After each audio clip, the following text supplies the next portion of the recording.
I said it in my meetings.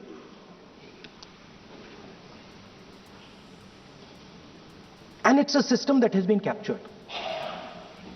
It's a system that has been captured, the soul of the system has been captured by the RSS. The soul, sir. Rajnath Singh ji said, sir, please.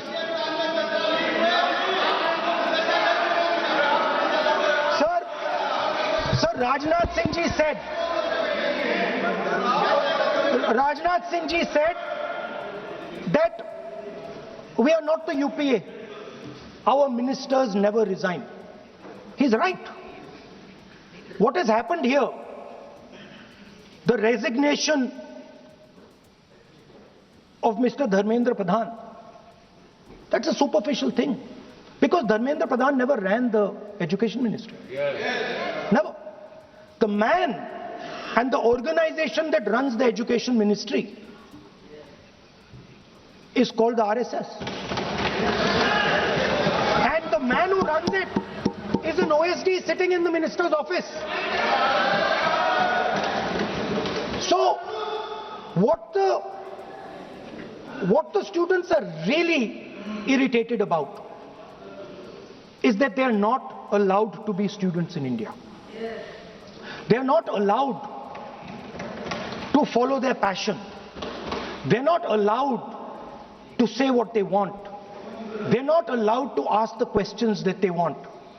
They have to buy this nonsensical history that the RSS fantasizes about. They have to buy this structure. Every single university in India, the students should know this, and I'm saying this for them. Every single university in India today has a vice chancellor from the RSS. Dharmendra Pradhan is a symbol. Your real enemy is the RSS. Keep it in mind. They are the people who are not letting you be students. They are the people who want you to be andhbhakts. And this is a reaction from the soul of India that is saying, under no circumstances are we going to become your andhbhakts. Under no circumstances are you going to define our future. Under no circumstances are we going to live. And this is a beautiful expression. The amazing thing to me, the amazing, fascinating thing to me is that the parents of these children did not have the courage to face the BJP.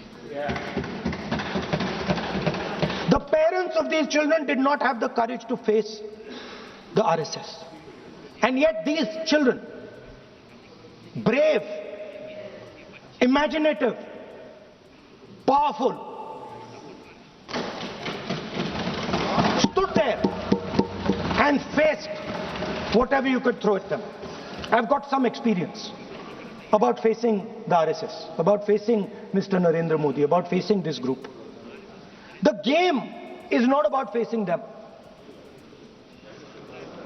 There's nothing in them. There's nothing in the RSS. The game is about facing your own fear. And that is what the students did. The students overcame their fear. The students challenged the idea that you could destroy them. They challenged the idea that you could destroy their career. They asked the question, why are you not allowing us to have jobs?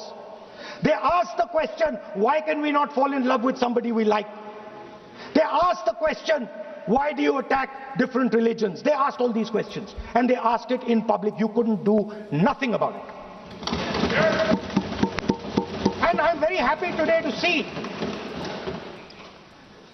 that the so-called Home Minister of this country does not have the courage to come and sit here. He does not have the courage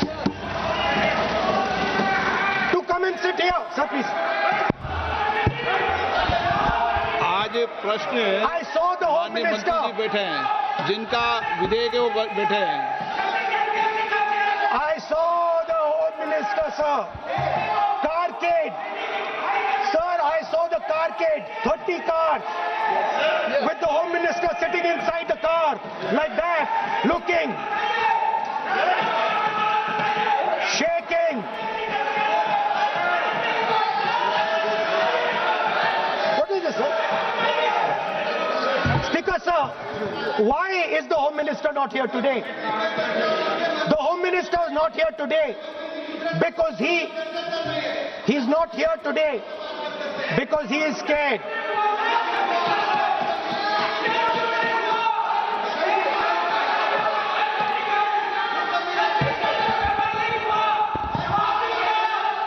He is the Home Minister, sir.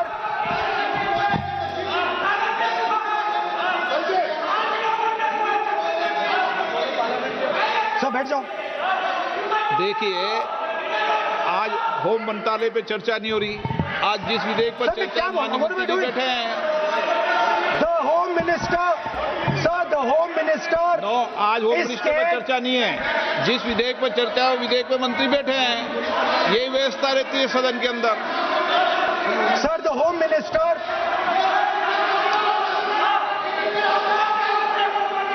Sir, the Home Minister authorized the shooting of our students, sir. He put pellets into the blood of our students. He ordered the students of India to be shot. क्या बोल रहे हैं? Sir, ये आप सोचिए, आप कितना गलत बात बोल रहे हैं। आप कल्पना कर सकते हैं, आप बिना सोच समझ करके जो इस्तेमाल कर रहे हैं और किसने फायरिंग का ऑर्डर दिया। What is going on? कैसे बोल सकते हैं आप? इतना गलत बात करते हैं, ऐसा मत बोले। राहुल गांधी जी, आप नेता प्रतिपक्ष हैं, गंभीरता से बात बोलना चाहिए। आप बिना तर्क करके यहाँ ऐसा बात करते हैं, ये ठीक नहीं है सर। अभी तुरंत आप किस बेसिस पे ये बयान दिया है? किस बेसिस पे आपने ये बयान दिया, बताइए। किसने आपको बताया और किस तर्क के साथ आप ये बयान दिया है? ये बहुत गलत बात बोला है राहुल गांधी जी ने, बहुत गलत बात बोला। मैं इसका आपत्ति करता हूँ, कार्रवाई से निकालना ही चाहिए। लेकिन राहुल गांधी जी, आप माफी मांगिए, ये ठीक बात नहीं है। आप ऐसे नहीं बोल सकते, गलत बात बोला है। कैसे आप गृहमंत्री जी को इतना बड़ा आरोप कैसे लगा सकते हैं? ठीक नहीं है, बहुत गलत बात बोला है। आप गोली चलाना ये कोई छोटा मोटा चीज नहीं है। ये तो देखिए कितना गलत बात बोला अध्यक्ष, ऐसा तो नहीं बोल सकते। How can he say that somebody ordered firing? You can make statement outside in the house. You cannot make that statement. It is a serious allegation. It is a breach of his own position and privilege. This is not proper. ऐसा नहीं हो सकते हैं। आप कैसे बोल सकते हैं?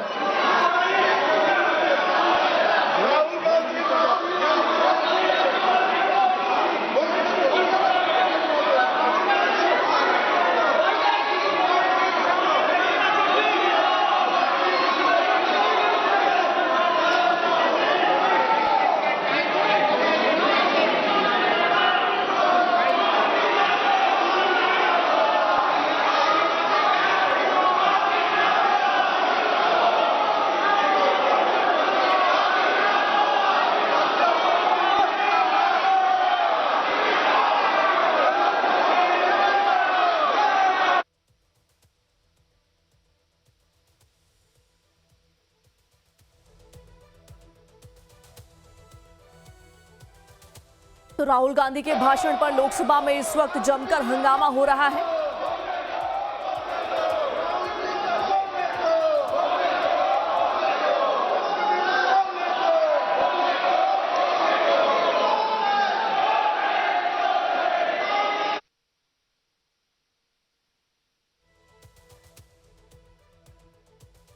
तो लोकसभा की कार्रवाई इस वक्त चल रही है, लेकिन राहुल गांधी के बयान पर और उनके भाषण पर सरकार पक्ष, सत्ता पक्ष इस वक्त हो हल्ला करती हुई दिख रही है। कुछ ऐसे शब्द राहुल गांधी द्वारा इस्तेमाल किए गए हैं जिस पर सत्ता पक्ष को आपत्ति है। अध्यक्ष महोदय,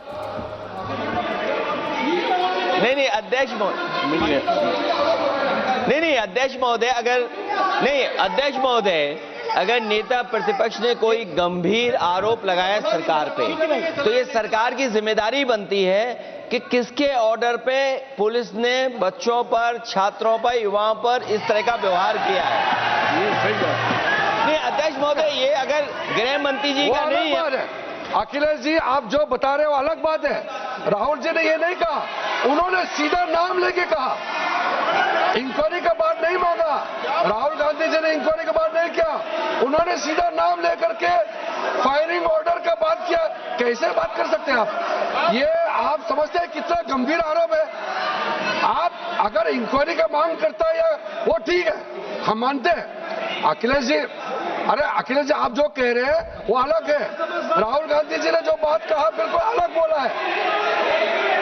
एक ही नहीं, ये गलत बात। आपको राहुल जी, आपको देखिए, ये बहुत सीरियस है, आपको माफी मांगना होगा, या तो आप खेद प्रकट कीजिए, अपना शब्द को वापस लीजिए। आपने बहुत गंभीर झूठा आरोप लगाया है, ये बहुत गंभीर है, ऐसा मत कीजिए। आपका शब्द बहुत गलत बात है। देखिए माननीय प्रतिपक्ष के नेता, मेरा आपसे आग्रह है, एक मिनट, आप विधेयक के बोलो और आप कोई भी तथ्य, कोई भी बात कहें तो आप खुद इंक्वायरी कर खुद निर्णय की स्थिति में नहीं बने। ये आप विषय कह सकते हैं कि इस लाठीचार्ज की इंक्वायरी होना चाहिए, लेकिन आप किसी व्यक्ति विशेष, अखिलेश ने भी कहा, आप इंक्वायरी की बात कर सकते हैं, लेकिन आप कहें कि नाम लेकर किसी का कहें, ये उचित नहीं है।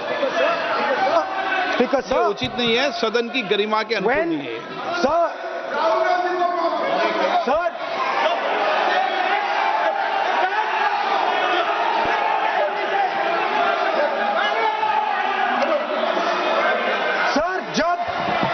जब आतंकवादी को गोली मारी जाती है,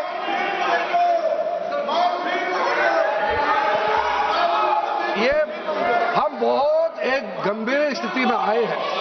हम तो शुरू से कहा, और हमारा रक्षा मंत्री ने भी अपील किया, यहाँ शांति सुनना चाहते हैं। लेकिन आप ये बताइए कि आप जो गृह मंत्री जी का नाम को लेकर के, आप गृह मंत्री जी का नाम को लेकर के आपने जो शब्द इस्तेमाल किया, जो आपने वक्तव्य दिया, इस बेसिस पे आपने कहा है, आप प्रूफ दिखाओ। आपको माफी मांगना होगा सर, ये इसको हम हल्के में नहीं ले सकते हैं। नहीं तो कल को कोई भी मेंबर उठ के कुछ भी बोलेगा। आज मैं कहूंगा कि राहुल गांधी जी ने किसी को मर्डर किया है, बोल सकते हैं क्या? नहीं, ये सर, ये ठीक बात नहीं है। आप कैसे आपको ये पता चला और किस बेसिस पे बोल रहे हैं? आप पहले उसका ब्यौरा देना चाहिए, आप माफी मांगना चाहिए। ऐसा नहीं चलेगा, ऐसा नहीं चल सकता है। बहुत गंभीर मामला है, इसको हम हल्के में नहीं ले सकते। तो क्या हम ऐसा कह दें कि राहुल गांधी जी ने किसी का मर्डर किया? हम बोल सकते हैं क्या बिना मतलब का? कैसे बोल सकते हैं? ऐसा नहीं होता है सर। यहाँ जिम्मेदारी का साथ बोलना होता है और तर्क देना होता है। आपने स्टेटमेंट दे दिया है, लेकिन आप बताना पड़ेगा कि किस बेसिस पे आपने स्टेटमेंट दिया है। और आप माफी मांगेगा तब हम सोचा जाएगा, ऐसा सदन नहीं चल सकता है। यह गंभीर मामला है, ये ऐसा बिल्कुल। आप राहुल गांधी से माफी मांगे, या तो बताए क्यों बोला है, कैसे बोला है। आप कैसे बोल सकते हैं? माफी मांगिए, ऐसा नहीं चल सकता है। अध्यक्ष चल सकता है सदन, ऐसा नहीं चल सकता, ये नहीं होगा। हम इस सदन को इस तरीके के बिना मतलब, बिना तर्क का देश के जिम्मेदार एक व्यक्ति के ऊपर में ऐसा आरोप हम कतई लगाने पे हम मंजूर नहीं दे सकते हैं। नहीं होगा, आपको माफी मांगना होगा, नहीं तो ऐसा बहस नहीं हो सकता है। ये ठीक नहीं है सर। वो माफी मांगेगा, या तो बताओ क्यों, कैसे उसको पता चला है और किस बेसिस पे बोला है। ऐसा नहीं होगा। बोलो साहब। नहीं बोलिए आप, लेकिन सर द यूज, मैं बोल सकता हूं सर प्लीज? मेरा मानना ये है कि आपने जो तथ्य किए हैं उन तथ्यों में जब तक कोई पुख्ता सबूत नहीं हो, आपके पास कोई इंक्वायरी कमीशन किसी रिपोर्ट नहीं हो, ऐसे शब्द कार्रवाई में नहीं जाना चाहिए।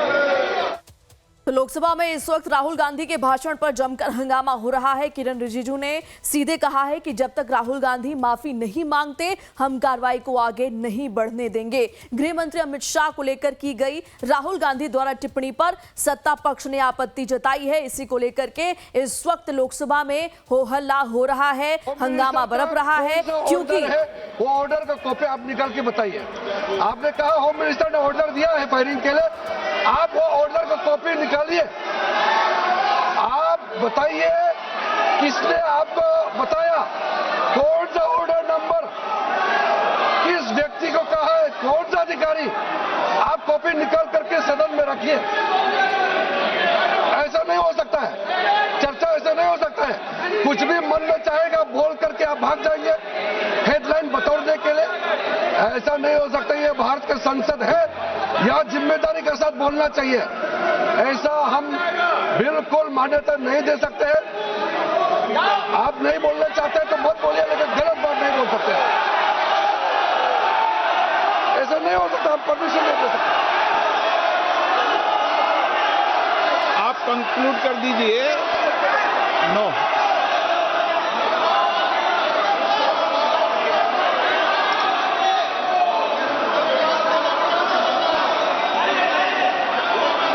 माननीय प्रतिपक्ष के नेता जी से मैंने आग्रह किया है कि वह बिना तथ्यों के, बिना सबूतों के, बिना निष्कर्षों के सदन के अंदर कोई बात को नहीं कहे।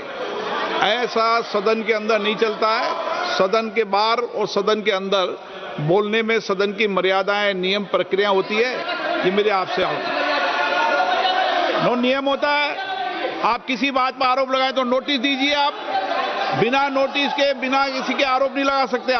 आपने बिना इंक्वायरी, बिना कोई इंक्वायरी की जजमेंट के कोई भी किसी पर आरोप नहीं लगा सकते। आप किसी पे नहीं लगा सकते, एक सदस्य भी नहीं लगा सकते। आप नहीं बोलना चाहते, मैं नियमों से बात कर रहा हूं, नियमों के पर एक भी बात नहीं कर रहा। मैं नियमों के विपरीत नहीं जा रहा हूं बिल्कुल भी। सदन नियमों प्रक्रियाओं से चलता है, इतने गुस्से में मत होइए आप। सदन नियमों प्रक्रियाओं से चलता है। मैंने नियमों के तहत ही आपको आग्रह किया है कि सदन में कोई भी आरोप लगाते समय पूरे तथ्य, निष्कर्ष या किसी की रिपोर्ट के आधार लगता है, ऐसा नहीं है। नहीं, नॉट गिविंग मी माइक। आप माइक तो दीजिए, माइक तो दीजिए। माइक दीजिए, लेकिन बोलेंगे आप। माइक नहीं है, माइक नहीं है सर। माइक तो चालू है। बंद कर रहे हैं। आप माननीय से, लेकिन सदन की गरिमा से बोलेंगे आप। मैं बोल सकता हूं सर। आप बोल सकते हैं, लेकिन सदन के नियम प्रक्रियाओं से बोल सकते हैं। उनको आप बैठाइए सर। नो,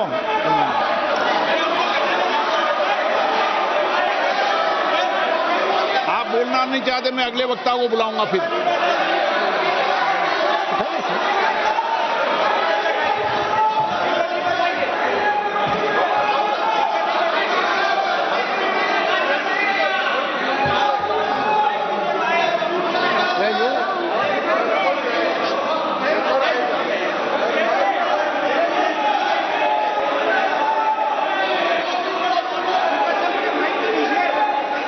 सदन में मैंने बार बार आपसे आग्रह किया है, आप अगर सदन के अंदर, सदन के, मैंने आपको कभी नहीं रोका, लेकिन एज ए स्पीकर मेरी जिम्मेदारी होती है कि सदन की गरिमा बनी रहे, सदन की प्रतिष्ठा बनी रहे, और सदन में हमेशा जो कुछ भी बोला जाता है वो बरसों तक कार्रवाई में जाता है। इसलिए मेरा आपसे अपेक्षा है, क्योंकि आप प्रतिपक्ष के नेता हो और माननीय सदस्य नहीं, आप प्रतिपक्ष के नेता, इसलिए प्रतिपक्ष के नेता से विशेष रूप से अपेक्षा है कि आप तथ्यों पे बोलें, इस विधेयक पर बोलें।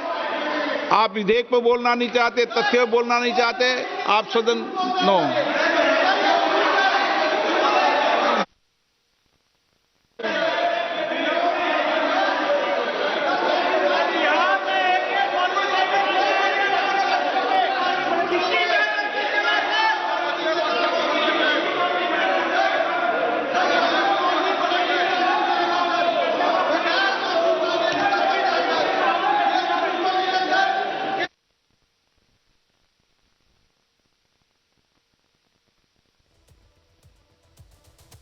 तो लोकसभा स्पीकर ओम बिरला ने ये साफ कहा है कि अगर आपको बयान देना है तो तथ्यों के साथ दीजिए, आरोप लगाना है तो तथ्यों के साथ।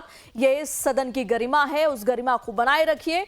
और इसी को लेकर किरेन रिजिजू ने भी राहुल गांधी से गुजारिश की कि आप माफी मांगिए। जो शब्द आपने इस्तेमाल किया गृह मंत्री को लेकर, या फिर पहले जो 3 कैटेगरीज राहुल गांधी ने बताई, इसको लेकर भी किरेन रिजिजू ने आपत्ति जताई है। उन्होंने कहा कि इस तरीके के शब्दों का इस्तेमाल कार्यवाही के दौरान नहीं होना चाहिए।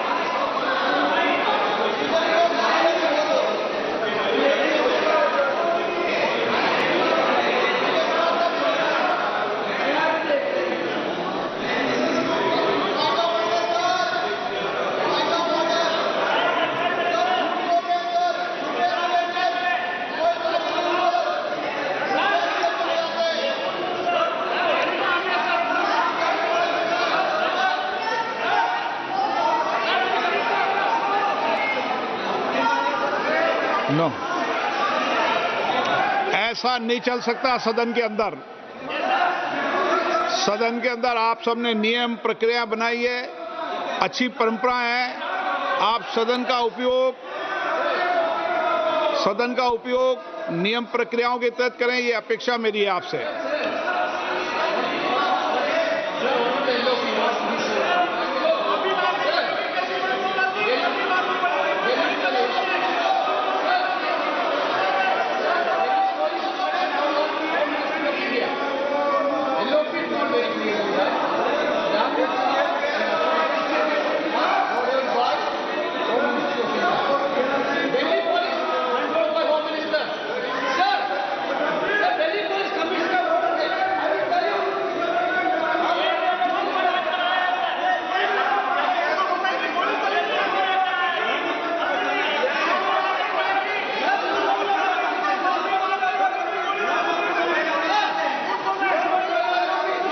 बोलना नहीं चाहते। नो,